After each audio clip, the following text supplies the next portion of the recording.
Retomando uno de los temas que revisábamos precisamente en este primer bloque de noticias, tras la negativa del gobierno de los Estados Unidos de otorgar el estatus de protección temporal o TPS para los ciudadanos ecuatorianos que se encuentran en ese país de forma irregular, el pronunciamiento de rechazo por parte del Estado ecuatoriano no se hizo esperar. A través de un comunicado oficial, la Cancillería ecuatoriana lamentó la decisión del país del norte que, como pudimos apreciar anteriormente, afectaría a cerca de 200.000 ecuatorianos en situación irregular. ¿Cuánto significaba el TPS para nuestros migrantes y qué alternativas tienen a futuro? Lo vamos a consultar en nuestra primera entrevista de hoy. Jimena Peña, máster en Administración de Empresas con mención en Negocios Internacionales y Economía. Asambleísta de Alianza País por los Ecuatorianos Residentes en Estados Unidos y Canadá. Integrante de la Comisión del Régimen Económico. Asambleísta Peña, bienvenida a TVL Noticias, qué gusto.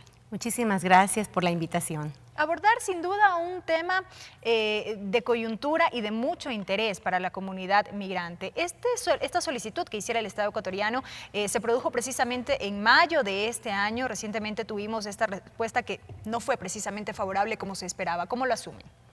Bueno, obviamente con tristeza, ¿no? En efecto, nuestra comunidad migrante en Estados Unidos tenía una gran expectativa ante la posibilidad de un alivio migratorio.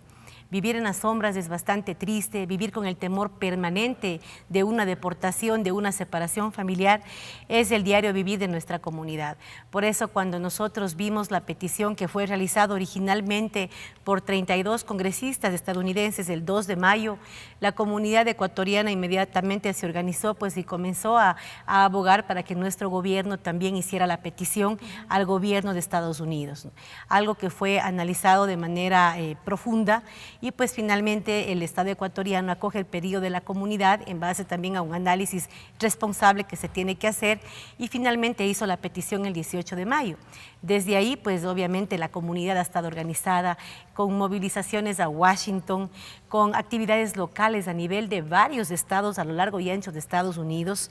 De igual manera las autoridades ecuatorianas también han hecho lo propio, conversaciones permanentes con las autoridades estadounidenses, con congresistas, haciendo seguimiento sobre una respuesta. Queríamos una respuesta, nos han dado esa respuesta y lamentablemente es negativa. ¿Qué implicaba este alivio migratorio, asambleísta, en esencia? Es un estatus temporal de protección que pues al ciudadano irregular, al ecuatoriano migrante irregular le daba la posibilidad de no ser deportado, de tener un permiso de trabajo que le permita obtener un número de seguro social, también poder viajar en casos de emergencia, poder salir de Estados Unidos y retornar sin problema. Volver a entrar.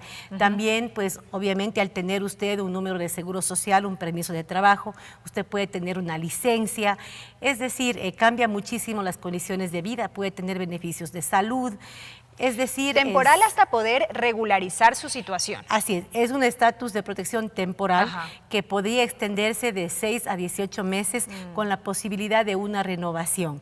No era realmente lo más anhelado, pero ante nada... Realmente era una situación, era un alivio como el nombre lo dice. Al tener pues esta respuesta negativa de los Estados Unidos, nosotros nuevamente creemos que se debió haber otorgado el estatus de protección temporal. Si bien nuestro gobierno ha hecho un gran trabajo en la reconstrucción, sin embargo nuestro anhelo también era poder aportar más remesas, poder tener mejores condiciones laborales que nos permitan aportar con mejores ingresos, con mejores remesas a nuestras familias en las áreas afectadas. Por supuesto había el anhelo de poder volver al país, de poder llorar a los muertos, de poder ver, bueno, cómo está la ciudad que les vio nacer. Es decir, hay una sensación pues de pérdida. Sin embargo, nuestra comunidad migrante allá es una comunidad luchadora, emprendedora. Ahora mismo estamos ya en otro momento. El día de mañana Estados Unidos pues tiene un proceso electoral que elegirá un presidente o presidenta y pues en torno a ello también está la esperanza de una reforma migratoria integral, con camino a la ciudadanía, que es realmente lo adecuado, ¿no? lo más pertinente. Así es que en este momento, luego de esta negativa, nosotros estamos nuevamente pendientes de lo que va a pasar mañana, ahora mismo convocando a la comunidad ecuatoriana, americana, a la comunidad latina a que acuda masivamente a las urnas para que vote por el candidato o candidata que más represente sus anhelos, su situación migratoria, ante una campaña que ha sido bastante agresiva, donde hemos visto unos discursos realmente antimigrantes, antilatinos, anti-afroamericanos, antimusulmanes. Hay una enorme preocupación por parte de los grupos que somos minoría en Estados Unidos y pues estamos atentos el día de mañana para que ojalá pues al final podamos tener una presidenta de ese país que cumpla con su promesa de presentar dentro de los 100 primeros días de su gestión un proyecto de reforma migratoria integral con camino a la ciudadanía. Esa es una de las propuestas. Así es, de hecho, entre otras propuestas, claro, obviamente hay temas económicos también. Siempre, por lo general, el voto latino ha sido demócrata. Sin embargo, ahora, de acuerdo a lo que hemos estado viendo, hay estados que tienen elecciones ya anticipadas, que dan la posibilidad a sus ciudadanos de acudir a las urnas antes del día de mañana, y vemos que, en efecto, en algunos estados se ha visto una masiva participación ya de la comunidad latina. Es decir, si antes la comunidad latina votaba, en estas elecciones se espera una gran afluencia de voto latino, probablemente también motivado por todo este discurso xenofóbico que sin duda alguna nos preocupa y nos compromete pues a votar por, en este caso, la candidata que mejor representa los intereses de las diferentes minorías que vivimos en ese país. La preocupación, vemos que con el pasar de las horas va en aumento en la medida en que se va reduciendo este margen de diferencia entre uno y otro candidato. Así es, bueno, en Estados Unidos se eligen presidente o presidenta no por voto popular, sino por un número de delegados. Hoy día revisaba información del Washington Post, que es un importante periódico allá en Washington, y todavía le dan a Hillary Clinton una ventaja amplia sobre Donald Trump.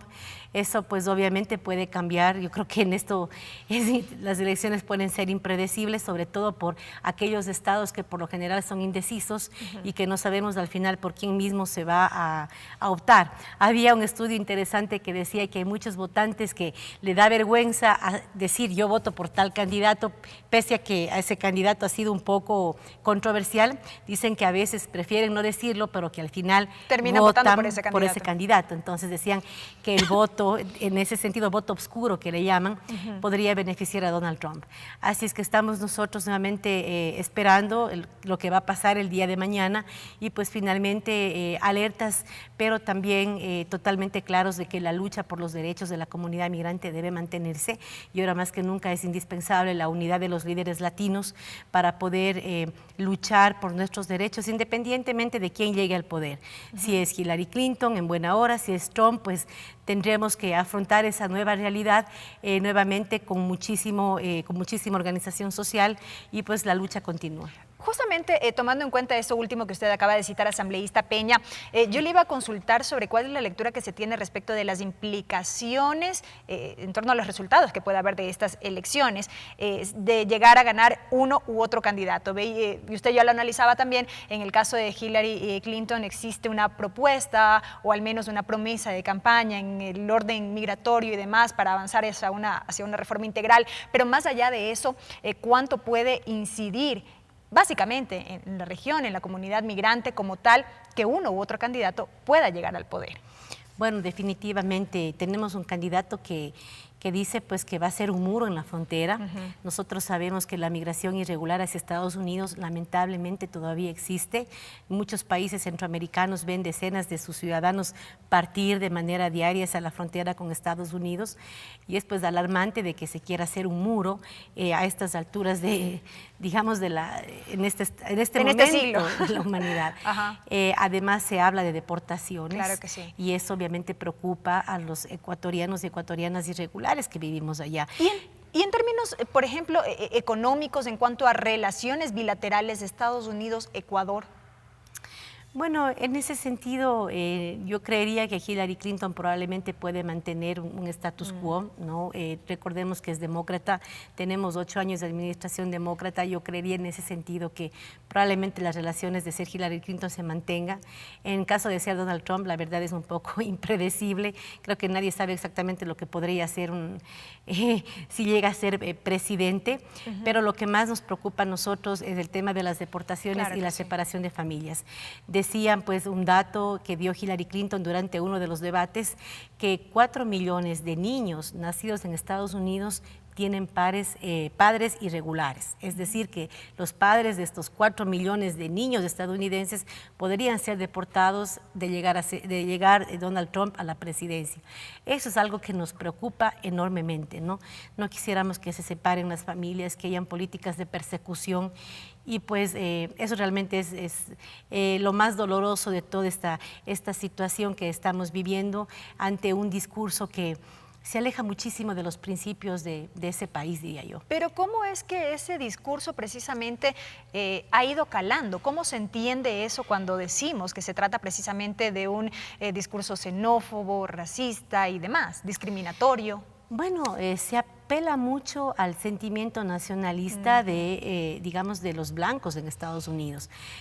También hay algunas encuestas que dicen que el voto fuerte de Donald Trump, por ejemplo, son los ciudadanos blancos con un bajo nivel académico. Es decir, son personas que probablemente se vieron afectadas por la fuga de trabajos, la fuga de empresas que se ha dado de Estados Unidos hacia países como China, como México, ¿no? De ahí que un puntal de la propuesta económica de Donald Trump es traer esos trabajos de vuelta y que sin duda alguna beneficiarían a la clase trabajadora de los ciudadanos americanos blancos. Entonces ahí pues hay una campaña que apela a ese sentimiento nacionalista y que sin embargo me parece está totalmente alejado de la realidad que vive Estados Unidos. De hecho son 156 millones de ciudadanos blancos que estarán votando el día de mañana, pero también hay 70 millones de ciudadanos y ciudadanas norteamericanas que pertenecen a diferentes grupos minoritarios. 70 millones de personas que el día de mañana van a estar votando, y creo que esa es una realidad que cualquier presidente de los Estados Unidos no puede y no debe ignorar. Y ya en el orden geopolítico mismo, asambleísta, el impacto de estos comicios. Bueno, es realmente triste, por ejemplo, en el tema de Cuba. Hay en el estado de Florida, que por lo general pues es un estado de mucha sensibilidad electoralmente hablando. Por ejemplo, Trump ha hecho una promesa de fortalecer el embargo con Cuba, ¿no? Diferente a la política de Obama, que como todos sabemos, pues más bien ha tratado de tener un acercamiento con la isla. Claro que y sí. eso pues obviamente a los cubanos que emigraron de Cuba les tiene muy contentos, probablemente voten por Trump, pero por otro lado pues digamos sería un retroceso terrible, ¿no? Luego de décadas en espera de que se restablezcan las relaciones, pudiera ser un paso hacia atrás, ¿no? En cuanto a esa relación entre Estados Unidos y Cuba. Y por supuesto a nivel internacional, bueno, Hillary Clinton en sus debates, ella lo que ha dicho es que ella mantendría esas relaciones, de esos acuerdos que tienen con países con los que ha trabajado Estados Unidos por décadas. Donald Trump, por otro lado, pues ofrece revisar todas esas relaciones, todos esos contratos, esos lo cual acuerdos genera incertidumbre, de comercio incluso. sin duda. Por supuesto, genera incertidumbre tanto en las relaciones internacionales de Estados Unidos, incluso en los mercados estadounidenses también. Cuando Donald Trump pues estaba repuntando en las encuestas, hubo también una caída de los mercados internacionales precisamente por la incertidumbre que genera un personaje como Donald Trump que podría llegar a la presidencia de Estados Unidos. Habrá que entonces estar muy pendientes y seguir de cerca lo que ocurre el día de mañana, y la mirada también muy puesta en lo que pueda suceder ya a futuro con los migrantes, en este caso ecuatorianos. Así es, nosotros los migrantes pues tenemos el compromiso de nuestro gobierno ecuatoriano de que va a continuar velando por los intereses de nuestros hermanos ecuatorianos que están fuera, de manera particular por los más vulnerables. Así es que agradecemos ese compromiso de nuestro gobierno y pues seguiremos como comunidad adelante luchando por nuestros derechos, por nuestra comunidad, tanto allá en nuestros países de destino como en nuestro querido Ecuador. Correcto, asambleísta Peña. Muchísimas gracias por habernos acompañado y compartir estos criterios a propósito de la coyuntura internacional en este caso. La asambleísta Jimena Peña, asambleísta por Estados Unidos y Canadá, abordando temas inherentes precisamente a la negativa del gobierno de los Estados Unidos de conceder este estatus de protección temporal para los migrantes ecuatorianos y también la expectativa que hay en torno a las elecciones presidenciales previstas en ese país el día de mañana. Es tiempo de una pausa, amigos. Al volver, más noticias. No se vayan. TVL Noticias llega a sus hogares por la señal de la televisión legislativa a través de sus canales 42 en Quito, 22 en Guayaquil y 27 en la ciudad de Cuenca. Además por nuestra señal de internet en vivo.asambleanacional.gov.es. Este noticiero es retransmitido por la radio de la Asamblea Nacional con sus frecuencias en las 24 provincias del país.